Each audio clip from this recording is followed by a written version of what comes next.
तर पश्चिम बंगाल बाबत एक्झिट पोलची आकडेवारी नेमकी काय सांगते ती बघूयात.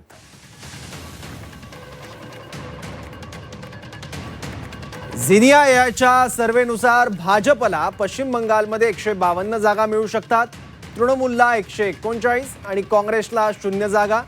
पीमार्कच्या एक्झिट पोलनुसार भाजपला 150 ते 175 जागा मिळू शकतात, तृणमूलला 118 ते 175. पोल डायरीनुसार भाजपला 142 ते 171 जागा मिळू शकतात, तृणमूलला 99 ते 127 आणि काँग्रेसला 3 ते 5. मॅट्रिक्सच्या पोलनुसार भाजपला 141 ते 161 जागा मिळू शकतात, तृणमूलला 125 ते 140 आणि काँग्रेसला 0 आणि इतर 6 ते 10. पीपल पल्स यांच्या पोलनुसार भाजपला 95 ते 110 जागा मिळू शकतात, तृणमूलला 117 ते 187 आणि काँग्रेसला 1 ते 3 जागा मिळू शकतात आणि इतर 1.